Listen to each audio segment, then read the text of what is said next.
Pak, perkenalkan nama saya Indah Florensa Sinaga dari kelas 2A23 NPM 1905030066. Di sini saya akan mempresentasikan materi pertemuan ke-9 tentang rangka manusia. Rangka manusia, sistem rangka. Sistem rangka adalah membentuk rangka yang kaku yang terdiri dari jaringan-jaringan dan urutan-urutan yang melekat padanya. Yang kedua, kelompok-kelompok besar tulang, yaitu seperti bagian paruh tulang terdiri dari 80 tulang pada manusia dewasa umumnya. Yang kedua, bagian alat gerak yang terdiri dari 126 tulang pada manusia dewasa umumnya. Yang ketiga, total tulang penyusun rangka kurang lebih berjumlah 206 tulang.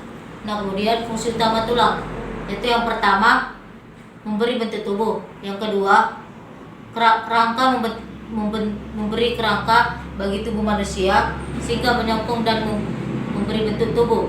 Yang ketiga, tempat melekatnya otot tulang-tulang penyusun rangka tubuh manusia sehingga menjadi tempat melekatnya otot. Yang B, tulang dan otot-otot ini bersama-sama memungkinkan terjadinya pergerakan bagi tubuh manusia. Yang keempat, pergerakan pada hewan bertulang belakang atau vertebrata. Dan yang kelima, tempat pembentukan sistem kekebalan seperti susun tulang menghasilkan sel-sel imunitas. Contohnya adalah limfosit B yang mengandung antibiotik. Dan keenam, tempat pembentukan sel-sel darah merah, keping darah, dan sel darah putih. Yang ketujuh, tempat mengatur dan menyimpan kalsium dan fosfor. Nah, kemudian di sini ada gambar kerangka manusia, yaitu yang dari kepala ke bagian leher kita itu adalah disebut bagian tengkorak. Yang kedua, dari bagian bahu kita sampai ke pergelangan tangan itu dinamakan bagian badan. Nah, yang ketiga, terakhir, dari pergelangan tangan sampai ke kaki, pergelangan kaki itu disebut bagian anggota gerak.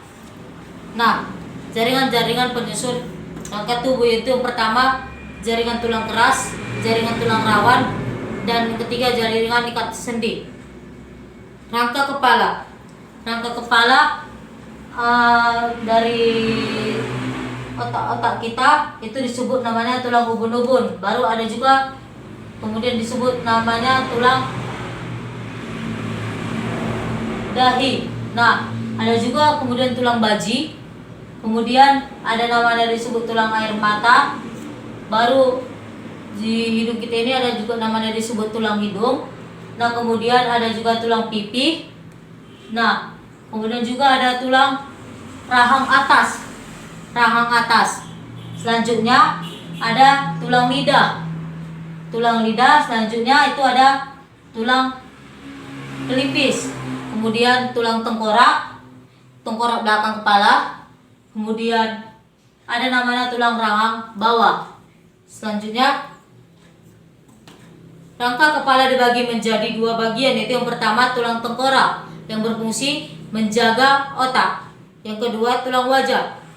Nah, tulang tengkorak tersusun dari 8 tulang yang kuat dan rata dengan sisi berzigzag, yaitu yang pertama tulang dahi berjumlah 1 buah. Yang kedua, tulang ubun-ubun berjumlah 2 buah. Kemudian tulang tengkorak belakang ini yang tadi saya jelaskan itu berjumlah 1 buah.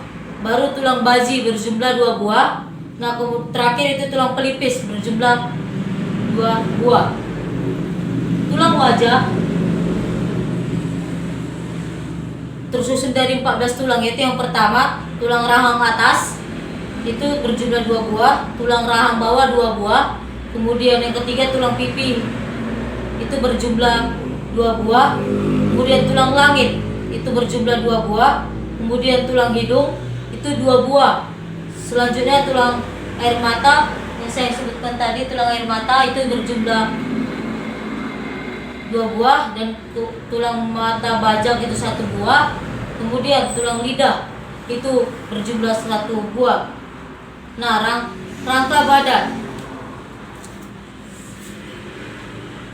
rangka badan di sini itu ada namanya tulang belakang, ini, baru tulang punggul, ini baru tulang dada pada rusuk, baru tulang bahu.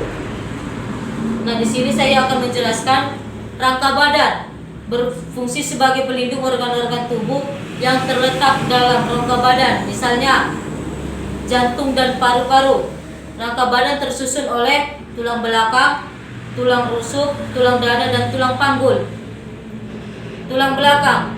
Tulang belakang adalah sumbu dari badan dan berhubungan dengan tengkorak. Tulang belakang juga sering disebut sebagai tulang punggul atau tulang pendukung pusat tubuh. Tulang belakang juga sangat kuat sehingga dapat menegakkan tubuh dan menopang tubuh. Baru tulang belakang juga merupakan keseluruhan yang membentuk melengkung, membentuk huruf S.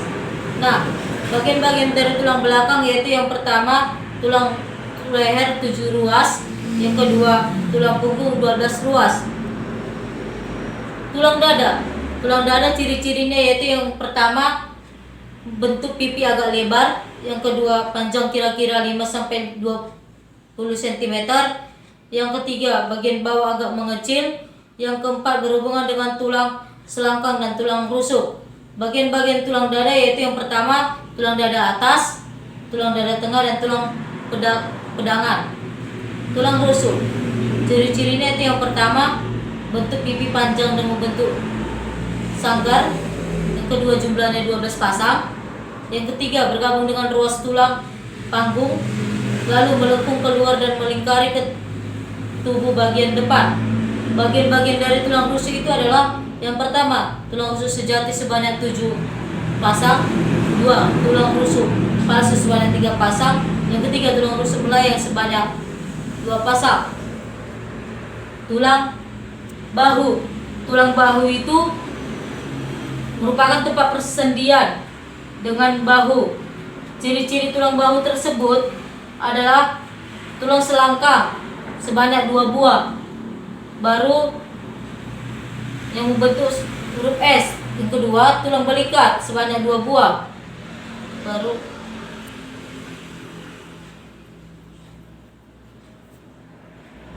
tulang panggul. Tulang panggul merupakan persendian dengan tulang paha. Ciri-cirinya itu yang pertama tulang rusuk 2 buah, yang kedua tulang dulunya 2 buah, dan ketiga tulang kemaluan 2 buah. Kemudian saya akan menjelaskan rangka anggota gerak. Rangka anggota gerak merupakan tulang pipa dan tulang pendek yang berhubungan antara satu sama lainnya dengan pertaraan persendian. Yang kedua berfungsi untuk bergerak sehingga diberi nama tulang anggota gerak. Bagian-bagiannya itu yang pertama rangka anggota gerak atas, rangka anggota gerak bawah. Kemudian saya jelaskan rangka anggota gerak atas. Bagian-bagiannya itu adalah tulang lengan atas, tulang hasta, tulang pengumpil, keempat tulang pergelangan tangan, yang kelima tulang telapak tangan, dan keenam tulang ruas jari tangan. Rangka anggota gerak bawah. Bagian-bagian rangka anggota gerak bawah itu yang pertama tulang paha, tulang tempurung lutut, 3 tulang kering, keempat tulang betis, dan kelima tulang pergelangan kaki, keenam tulang tumit, dan ketujuh tulang telapak kaki, serta terakhir tulang ruas jari kaki. Bentuk tulang. Bentuk tulang yang pertama tulang pipa, yaitu bentuk seperti pipa, panjang silindris. Yang kedua ujungnya membuat tersusun dari tulang rawan. Yang ketiga bagian tengah bernama metafise dan rongga yang berisi sumsum tulang. Baru ini dinamakan, baru bentuknya hampir seperti kubus dan bulat. 3 dapat bergerak bebas, dan keempat ditemukan pada tulang telapak tangan dan kaki. Ini tulang pipi. Tulang pipi itu membentuk lempengan pipi yang lebar. Yang kedua, fungsi melindungi struktur tubuh di bagian bawahnya. Yang ketiga, ditemukan pada tulang kepala. Baru tulang tak beraturan. Ini dia gambarnya. Tulang tak beraturan ini membentuk kompleks yang berhubungan dengan fungsi khusus. Yang kedua, ditemukan pada tulang rahang, ruas tulang belakang. Saya akan menjelaskan itu struktur tulang. Struktur tulang mempunyai matriks yang keras pada tulang. Yang kedua, matriks tersebut dihasilkan oleh osteoblast. Nah, kemudian matriks pada tulang tersebut terdiri dari suatu protein yang kuat. Dan terakhir, matriks dari tulang tersebut mempunyai komponen organik. Baru di sini saya akan menyebutkan sel-sel yang terdapat di dalam tulang. Yang pertama sel osteogenator, yang kedua sel osteoblast, yang ketiga sel osteoklas, dan keempat itu adalah sel osteosit. Sendi disebut juga hubungan antara tulang yang terdiri dari gerak, kaku, dan mati. Baru saya akan menyebutkan sinartrosis. Sinartrosis merupakan persendian yang tidak dapat digerakkan, misalnya hubungan antara tulang kepala. Kemudian amfiartrosis. Amfiartrosis merupakan persendian yang dapat digerakkan dengan gerakan yang terbatas, misalnya hubungan antara tulang rusuk dengan tulang belakang.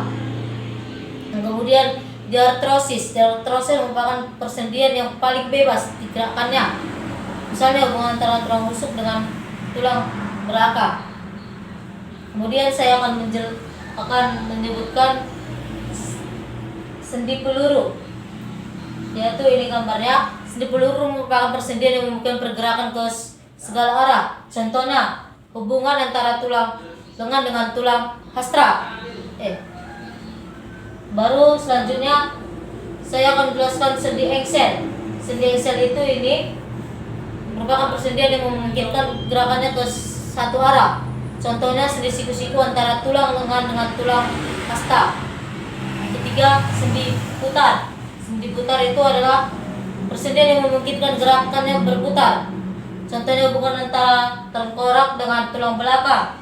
Kemudian sendi geser. Sendi geser itu seperti gambar kaki kita, pergelangan kaki. Merupakan persendian yang memungkinkan gerak rotasi pada satu bidang datar. Contohnya hubungan antara pergelangan kaki. Selanjutnya sendi pelana. Sendi pelana merupakan persendian yang memungkinkan beberapa gerakan rotasi namun tidak ke segala arah. Contohnya hubungan antara telapak tangan dengan jari tangan.